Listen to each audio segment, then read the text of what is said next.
it looks like we're about to start moving. You say, Victor, you ready to head into the lair of Aristotle Dumas? Tired of this Dumas mystery dragging down your favorite soap? Here's why this storyline is ruining The Young and the Restless for longtime fans. This Aristotle Dumas character is... Enough already with Dumas. For the love of soap gods, can we please stop saying his name every 5 seconds? It's Dumas this, Dumas that, like some weird drinking game gone terribly wrong.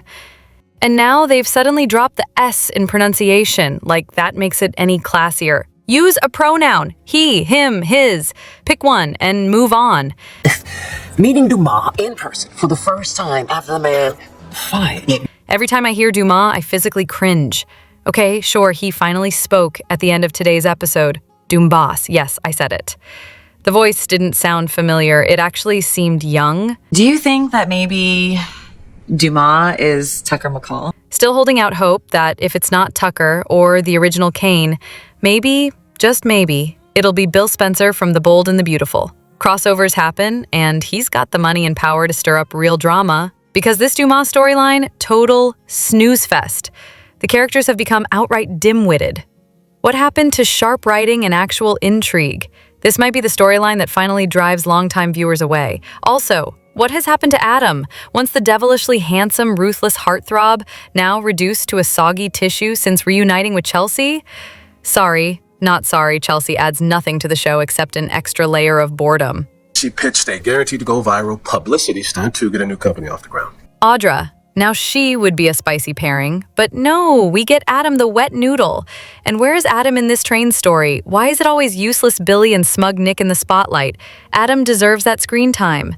There's some buzz that Dumas might actually be Kane. That would be fine, especially if it brings Billy Flynn into the picture. He was phenomenal on days, the show desperately needs fresh energy and, let's be real, better writers. Also, shout out to the idea that a mustache might solve everything. Classic. Dumas must think it has potential to make waves in Genoa City. One more thing, why are we all assuming Dumas is a man? Oh right, Amanda did say he, so there's that.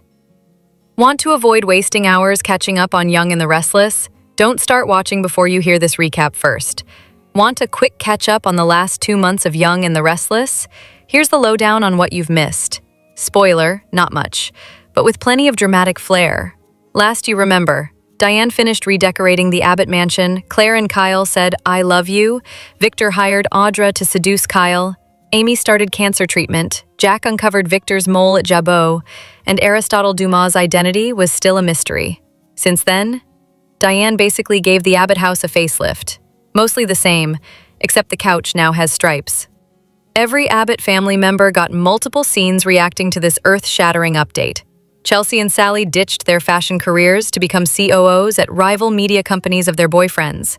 Because what's more thrilling than love mixed with corporate power struggles? Cole's been sick with some mystery illness and is stuck at the GCAC, coughing up a storm, while Victoria and Claire alternate between obsessing over him and dealing with everyone else.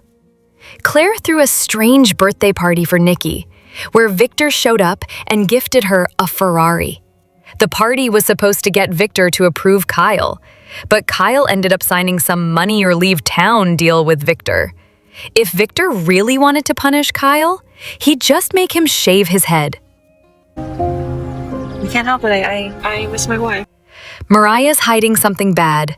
Won't say what, but she's constantly guilt-ridden and emotionally lashing out at Tessa. Tessa Porter and I became friends, and she kind of introduced me to this process of Tessa's teaching Daniel guitar, and they're writing a song together, heading straight into predictable romantic territory.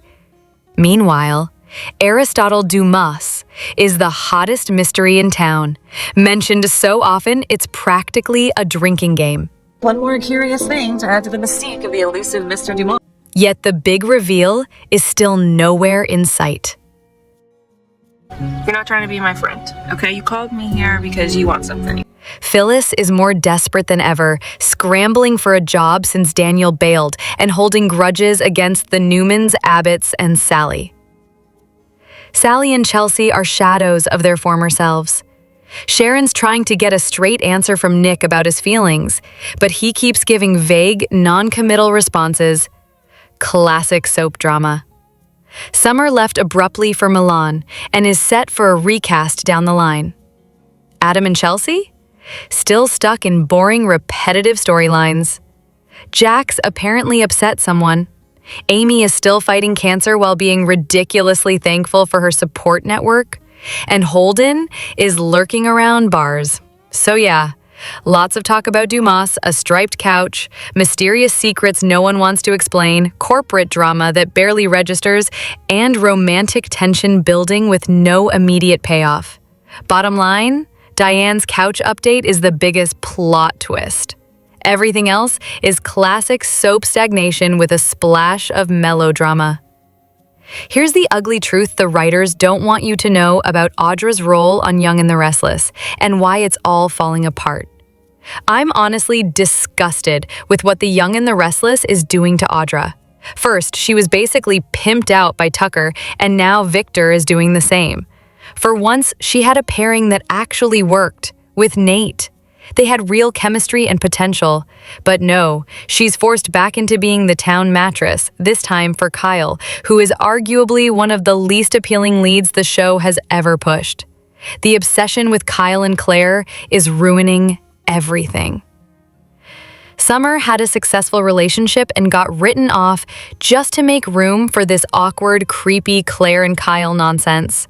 Audra is back to selling herself for a business deal that's likely to go nowhere, getting screwed over yet again, both personally and professionally. You can't convince me otherwise. Kyle is the common denominator in all this, and the show's insistence on making him and Claire a couple is falling flat. Meanwhile, the writing keeps dragging down characters and pairings that actually worked. The whole thing is exhausting. Kyle is just plain gross as a character, and Audra has been written as someone who repeatedly trades herself to get what she wants. A competent soap would have cut its losses on the failing storylines by now, but the head writer keeps pushing these pets no matter how badly it tanks. The show deserves better writing, or even cancellation. CEOs from all over the world have been trying to get a meeting with this guy for years. Audra isn't stupid. She's a sharp businesswoman who understands people well. She had the chance to take over a cosmetics company and build her own brand, but instead, she gave it up to work with Victor and Kyle. That's a huge step backward. And yet, the show treats her like she's some kind of town call girl, just below the Newman women in status. Isn't it reasonable to think that Victor might try to take advantage of him? Victor has always used women to get what he wants, and watching him with Audra is just creepy. I can't help wondering why I'm even on the guest list. It's sad, because Audra started out as a strong character, but now she's just caught in this cycle of manipulation and betrayal. Kyle has zero sex appeal. It's almost laughable that the show is trying to make him a leading man. Even his much older father is more appealing. Meanwhile, Claire is so awkward and forced, no one buys her as a replacement for Summer. There are rumors of contracts and big money involved, but honestly, Kyle's character and the writing around him are a mess. The show's refusal to bring in fresh, imaginative storytelling is baffling, especially since this writer has had significant control for years, including winning awards that seem more political than deserved. Audra with Nate was one of the few bright spots, and even though she manipulated some situations early on, they had undeniable chemistry. It's frustrating to see potential wasted. Overall, the show desperately needs to stop propping up failing characters and storylines and start focusing on real, believable relationships and character growth. Stop pretending Amy's storyline matters. It's the slowest, most forgettable plot they've ever shoved down our throats. Amy is just plain boring. Seriously, what was the point of bringing back some random character from the 1980s that hardly anyone remembers? The actress is talented and deserves a better role. She should have been cast as a Drusilla or Olivia recast instead of this dull part. European getaway once your treatment is over and Dr. Kelly clears you for travel. And the drawn-out, I'm dying soon storyline? Yawn. That said, Amy isn't all bad. She's one of the more grounded characters on the show, which is refreshing. She's not rich or obsessed with wealth like everyone else, so it's nice that she's back. Providing my new bosses, give me some time off. And if they brought back Tyrone, Philip Morris, maybe Amy could even get a love interest, which would add some much-needed depth. After all, soaps love revisiting old flames. But recasting Amy was pointless and confusing. On the bright side, Nate's brother is definitely a highlight. He's stylish and charismatic. Unfortunately, the writing and directing have been underwhelming. You know that I have zero interest in meeting with this DUMAS guy. Amy's scenes, like the one revealing Holden as Damien, lacked impact. The actors could have delivered something memorable, but the direction was weak. Plus, the writers sidelined her storyline to focus on repetitive kidnappings, corporate drama, and other overused plot lines. The show desperately needs better balance. A twist like Amy showing up in France as Aristotle Dumas would have been much more interesting. On the topic of diversity, it's clear that some characters were added more to check boxes than to tell meaningful stories. The show lost some Black characters and then added others, seemingly just to keep up with trends. It feels forced and obvious, and colorism remains an issue. While white characters also leave, the disparity in representation is hard to ignore, especially given the show's American setting. There's also a glaring lack of Hispanic characters, which needs to be addressed. Back to Amy, her know-it-all attitude and that awful wig don't help her case. At least she and Mamie could have a dynamic going on. There was a hinted friendship with Tracy that never materialized on screen, just talk of a catch-up that never happened. That missed opportunity would have added credibility and dimension. The pacing of the show is slow, and with Amy's serious health storyline, it's tough for some viewers to stay engaged.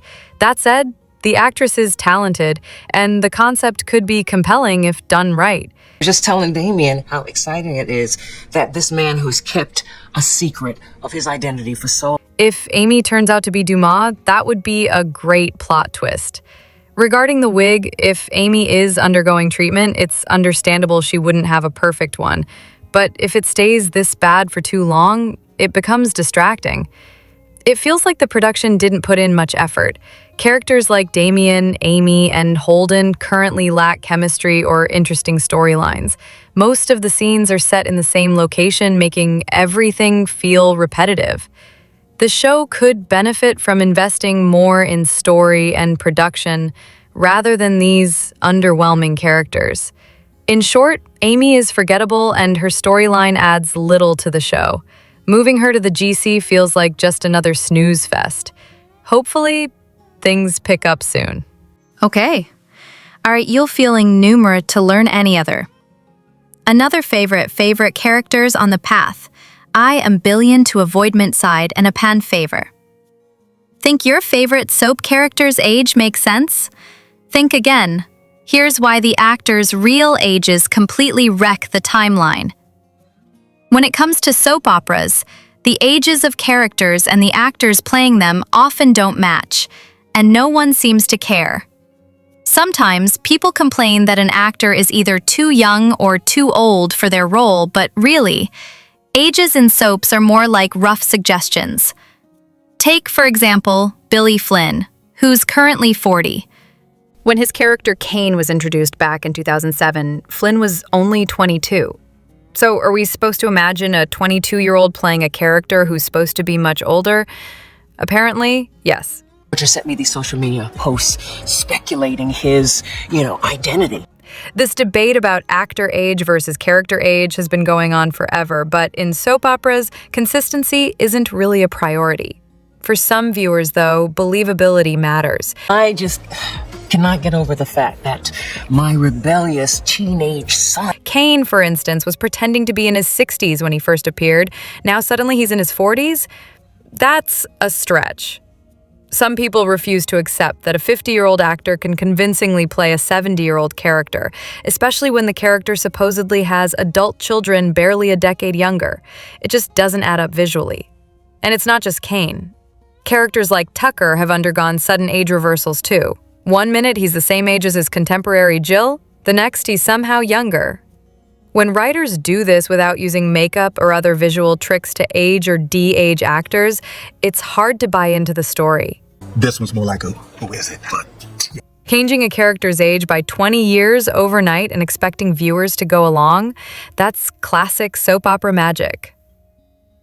Drop your thoughts in the comment section below. Do you agree or disagree? Don't forget to like, subscribe, and hit the notification bell for more updates. Your opinions matter, and I will see you in the next video. Thank you.